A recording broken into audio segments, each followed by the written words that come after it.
Welcome back to The Change Physician. I am Melissa Cady, the Challenge Doctor, with my co-host, Dr. Kevin Cuccaro from the West Coast. How are you doing today there, Kevin? I am well. How are you?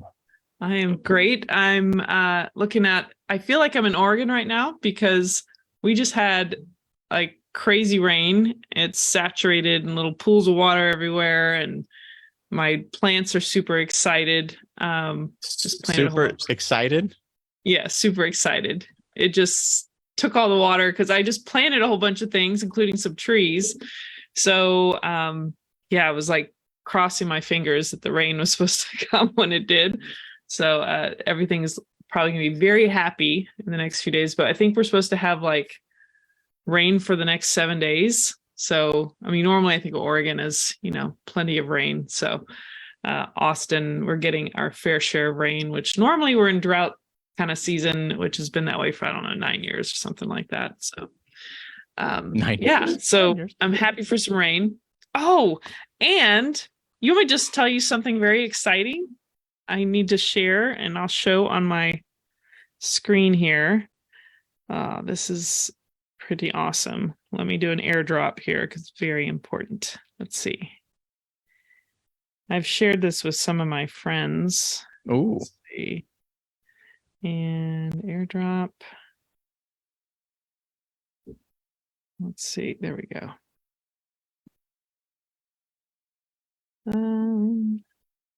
I'll just share the little video. Everyone, hold on, hold your horses here. I'm gonna get you to see something. Here it is. All right. So, can you see that? I can. Okay, so this is a nest I put about 10 feet above ground. Okay. Oh, is that owls? Yes, we have 3 little screech owls. I'll play that one more time. 3 little screech owls in our nest, and it looks like some of our mulch and other stuff was put as the base of the nest. There we go. So anyway, that was very exciting. Funny thing is, beginning of April, I saw a screech owl up in the tree, and then on another tree is where that nest is. And then about April 16th, I looked inside. Really, I didn't put my head in it. The opening's too small, but I took my phone and just started video recording. And I actually saw the mother on the eggs, I assume. And this other video was done this past week because I had seen I saw the father. I'm assuming the father. I could tell by the feathers are different from the one I saw in the nest and the one perched on the tree. But anyway, the screech owl is apparently essentially monogamous for life, but occasionally a lady might have a clutch of eggs, and the second lady might bump her out of the nest and then take both clutches for themselves. Oh. That's something I read, and they tend to stay in the same nest area like for maybe 7 years. So these might be an every year thing. There's actually a lot more to the story it's kind of sad and inspiring at the same time because in 2019, I had a patient I took care of who I helped with anesthesia, but had chronic pain issues, let's just say that. And I found out this individual enjoyed making screech owl nests. It kept his mind off his pain, kept him happier, and no one really could help him. So I kept trying to find resources, people for him to go see, because I didn't have a place to really see me technically at the time. So it turns out the following year, I was trying to send some information. I was pretty excited about some options for him. And then the wife emailed back and said he committed suicide. Mm. So the first 2 years of that screech owl nest I put up there, I just didn't assemble it right or put it on right because pieces like fell off and it just wasn't a good nest.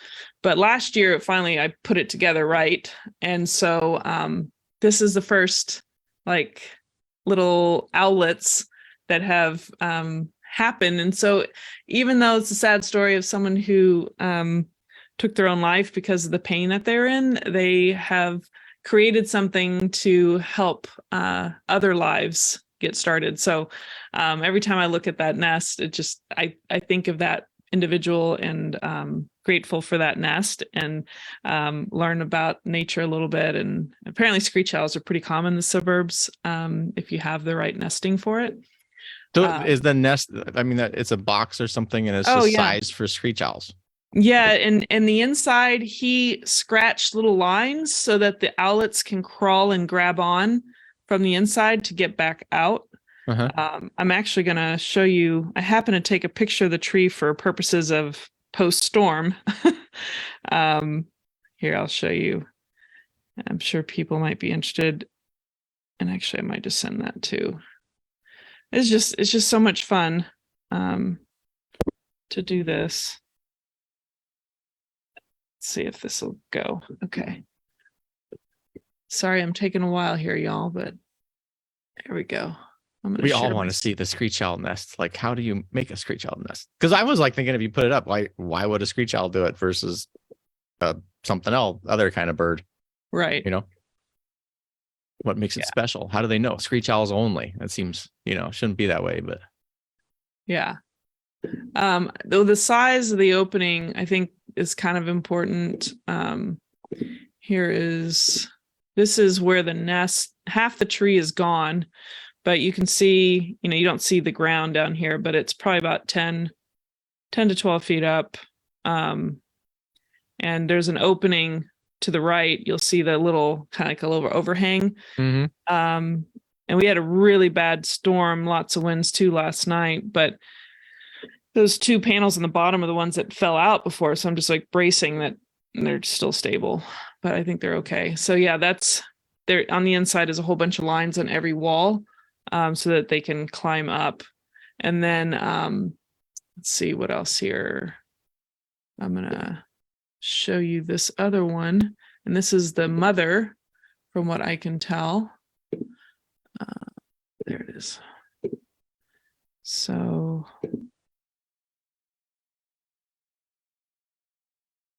is that your, and they're just like chilling while you're like ripping, is the top off of that or what? Like, no, I just went into the hole in front.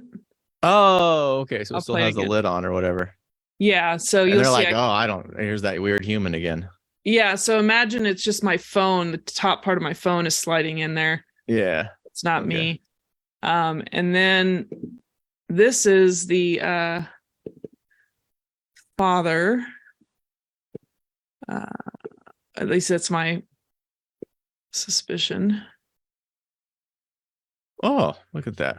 And they're only about 8 to 10 inches tall. And I'm going to show you the side view. And I could tell by the side view that this is, it seems like a different, so it looks like the male or just a different owl. So that one is the one that's protecting, was on a totally different tree. And I think she was on the inside. I did these on different days, so I can't definitively say that, but I'm pretty sure. So anyway, lots of fun with seeing screech owls. I'm literally in my sunroom and I could see my little hummingbird feeder, and there's always 2 little hummingbirds like chasing each other and feeding off there. And then I could see the owl nest clearly. And then I've got my squirrel proof bird feeder, and I've got red cardinals and a whole bunch of other little finches and stuff. So yeah, it's my little oasis. Getaway. That's cool. That's super cool. Yeah. So that's my exciting thing for the past week. So yeah, that's pretty exciting. I know. I love the animal thing. But how about you? How was your last week? Well, as we kind of talked about before we got on, I was out last weekend. I don't know if I've talked about this on the podcast. Probably did. Oh no, I did talk about this, like losing hobbies. We did an episode on this, right? So I'm trying to find new hobbies. And the one I got all hot and bothered by was a new sport called wing foiling, where they have this inflatable wing that you hold, and then you stand on this board, and then there's these basically hydrofoils, and they're sticking them on everything now, like everything, like it's insane. And I saw this last fall, and I'm like, that looks cool. So I took my first lessons, and so went with my kids, which was even better because they were with me. And we went for a weekend down to a lake in mid-southern Oregon and took lessons. And we winged and we foiled, but we did not wing foil because you kind of have to learn both. Like you want to learn how to use the wing. So they stuck us on these big stand-up boards with a big keel, they call it a dagger board, so that you can actually sail on these things. And then the second day we did on the foil where they told us behind jet skis, and it's a bigger board, not as big as obviously the stand-up board, but pretty big. And you're just trying to get used to being on foil because it's a very different experience. Like I used to water ski when I was younger, and I single skied, and you're putting all this tension as you get up, and you don't do that. Like, because once you're up on, it's like this, the foil literally lifts the bowl. It's a hydrofoil is basically an airline wing underwater. And so the principles are exactly the same, where air is a fluid, right? Water is a fluid. And so it generates lift. And so all of a sudden you're going, and then you kind of tilt your weight back a little bit, kind of steer the wing, and then you go up.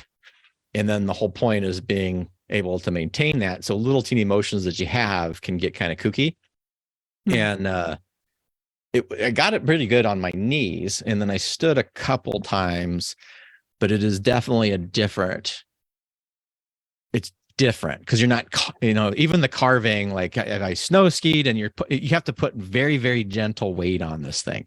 Very small. So like everything, what looks super easy, and they make it look easy in the videos, is not that easy, which kind of makes me laugh because what everybody writes is how hard it is. But when everybody posts the videos, it's just looks so easy. Yeah. It's just sort of like the state of social media. But anyway, it was super fun. Yeah. Really enjoyed it. And I'm going to go take some more lessons actually in June, and I'm hoping to do some in July. And then I have more scheduled in August, different places. But yeah. So small changes make big changes from what you're saying. Well, I would say anytime you learn something new, it's a bitch. I don't care. It's freaking hard, man. Like that's the thing that and then you're like, we're live this on beginning stuff sucks, right? I just want to be gliding around like all those videos, but it is freaking work. Yeah. And they got the people the instructors there are like super, super awesome at wind sports. Like they've been doing it literally all their lives. Yeah. Their dad was a windsurf instructor, and they live on this lake. And but they were telling me about how they're trying to learn something new, which is called downwind stand-up paddleboarding. And if you guys Google that, it's really cool too. You're on the stand-up boards. The technology is just everything's crazy. It's so fast now. And they're making these really narrow stand-up boards, and people, they call it like these downwind trips, and they get going downwind and they ride the swells for miles, like in miles and miles. There's these videos that you can find of people out in Hawaii, and they are in the middle of freaking nowhere on these boards, just wow. And then they, you start losing some momentum, and they'll pump.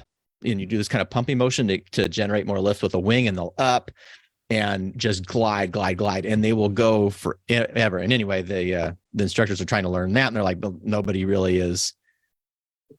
That hasn't evolved as everything else, and so a lot of people are they're just doing trial and error to learn this stuff. Yeah. And they were like, it just reminds me. This is what they said.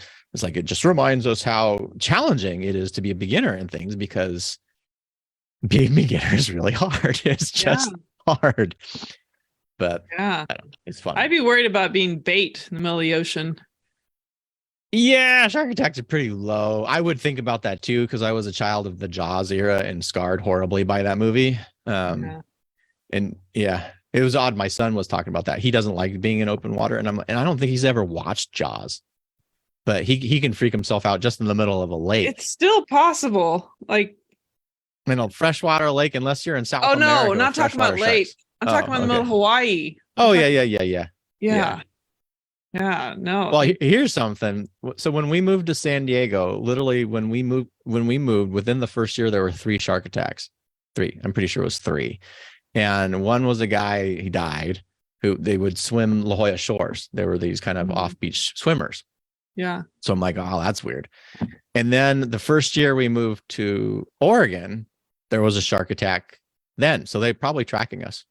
And there was a guy got Was it a tiger shark? Was it a no, tiger these are great shark? whites. These are great Oh, whites. great whites. Yeah, Wow. because we have a bunch of great whites. Great whites are apparently everywhere. Like once they tagged them, they're like everywhere in the Pacific. Oh yeah. But yeah, it was anyway.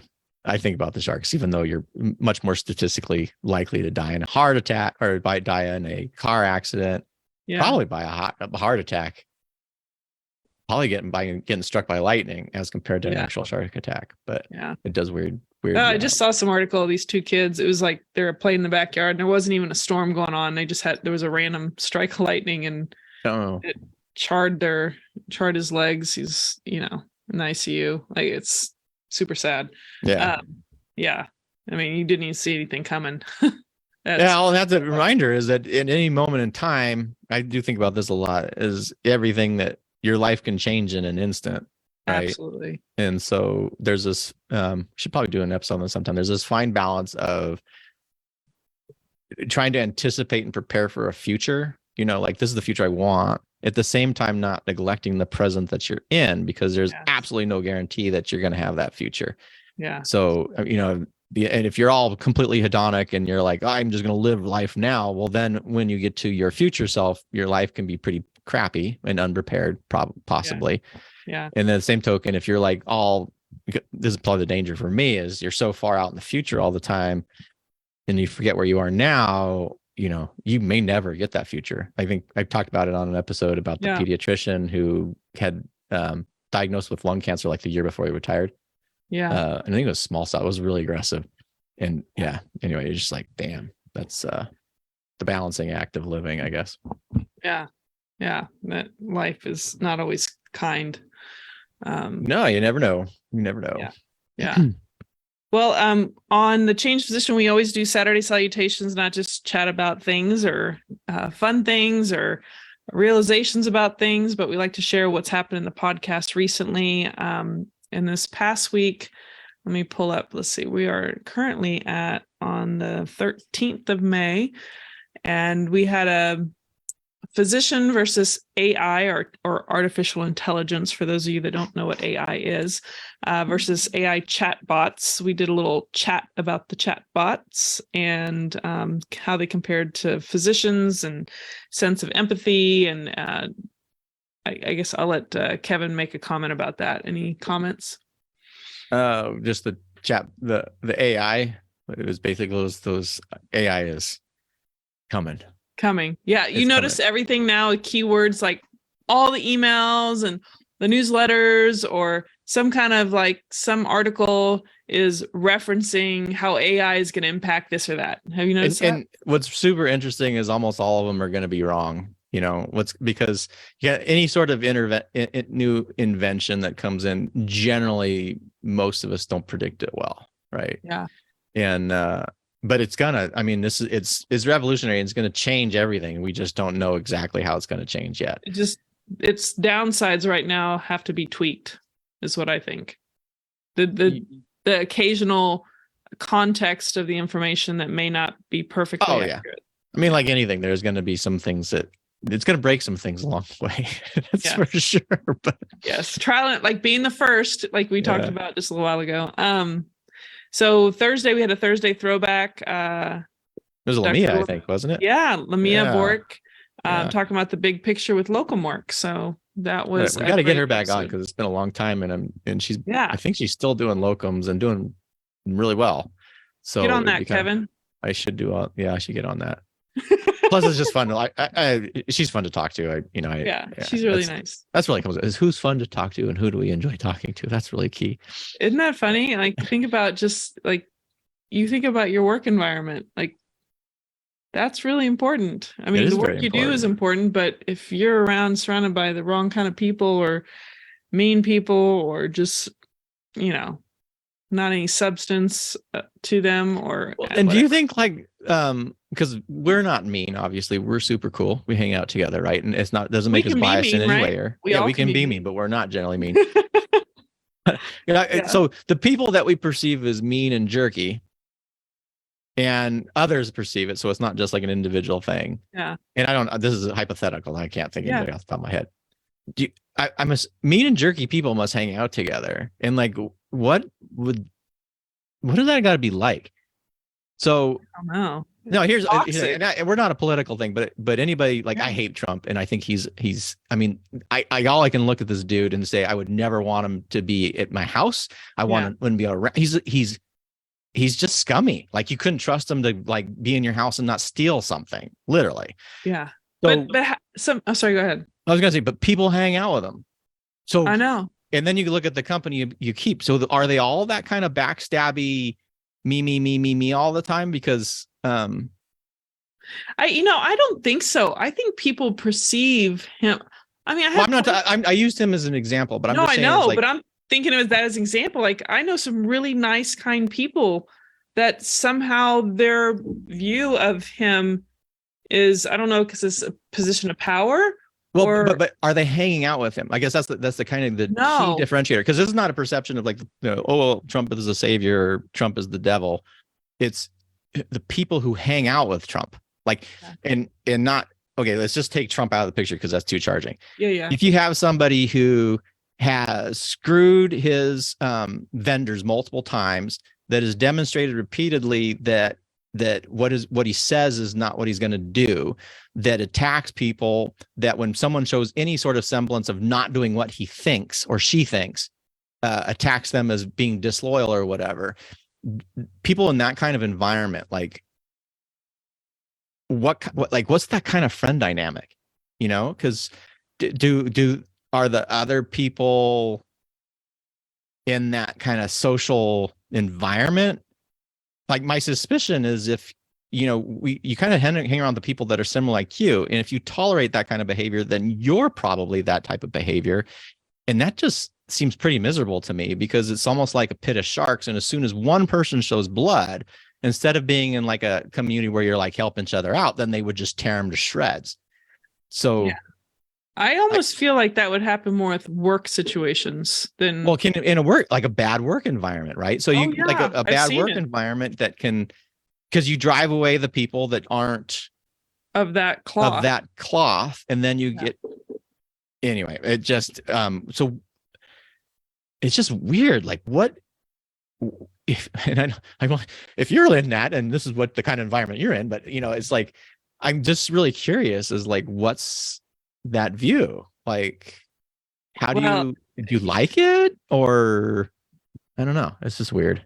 It is funny you said that, because I had this conversation not too long ago, but just say that work environment is becoming toxic or something, and there's a certain amount of time people that are not of that mindset and want some genuine, kind environment, there's a point where they won't take any more of it. They can't tolerate it anymore. And everyone has a different, maybe it's because they're waiting for and maybe it's jumping to the next thing, waiting for the next thing, or they're just so dependent on that income, and it's so much more money they can make elsewhere. Who knows? But obviously everyone leaves at different points if this is just like not conducive to healthy environments. But the snakes, it's like snakes kind of congregate together. But like you said, if one lashes out on one other, and like they're not really supporting each other at all. And trying to imagine what that's like to be, around snakes, like how can that be beneficial? I don't know if they know any different. Maybe it resonates with them, that behavior, because they're like that. I don't know how to describe that. Yeah. But we're probably being unfair to snakes in this. Well, yeah. I mean, it just obviously snakes are probably not that bad. Yeah, I mean, trust me. I spent time taking care of snakes and being fine with snakes. Obviously, not the ones that are going to kill me. Earlier on in my life, but yeah, I think we just use that as a phrase. Yeah, I know. I'm joking. I'm kidding with you. Yeah, a metaphor for maybe not. But it is pretty interesting. There's have you seen that stuff on sociopathy and behavior? So there's one in 100 people have psychopathic tendencies, like psychopath, where they have lack of empathy, and then they model emotions because they don't necessarily feel the same emotions, and they're really good at gaining trust. Like Ted Bundy was a psychopath. Mhm. And there was a couple of studies that came out, and some guy wrote a book about this stuff, that like in the general population, maybe it's 1 in 1,000, but then when you start getting into C-suites, it's like less than 1 in 100. Yeah. And I kind of look at this from an evolutionary standpoint, because there's this kind of like the game theory thing of, if you're all trusting for the group is good, but if you're an outlier in the group, and then you're okay with taking advantage of the group, you can actually propel yourself greatly like ahead. So maybe we're getting just a connection of, I don't know, but it just seems like if you're a psychopath and then your friends are all psychopaths, I don't know. It doesn't sound fun, but I'm not a psychopath, I don't think. Anyway, so if you're a psychopath and you have any insight in this, let us know, because I'd be really, really curious to talk to you about what your dynamics are like. Like, how do you function in society and stuff? Yeah. Or is it just those players in your life you all are serving to help each other propel each other forward, and you really don't care about each other, and you just serve that external purpose? Well, if you're a psychopath and you have like no emotion, like you really don't feel any shame, you can do whatever the hell you want, Yeah. And we're not giving you permission. We're not getting, well, society in general frowns upon that. But I mean, within the boundaries of the law, it becomes very easy when you are not confined by social restraint, Yeah. Yeah, I don't know. I don't know how I got on this, but it's just sort of interesting to me. It is very interesting. Gone from owls to psychopathy. Yeah. Well, they're different kinds of predators. So yeah. I guess we can... Well, if there's nothing else, maybe I think we should cut that off, because people are like, well, you guys are crazy. Cuckoo. The cuckoos. Not the cuckoo's nest. Go ahead. Right. Well, thank you all for joining us for another Saturday Salutations. As always, we are here most Saturdays or Sundays, unless we're off doing something fun. If you are interested in joining the community, you can do so at thechangephysician.com. And until next time, stay well. Take care.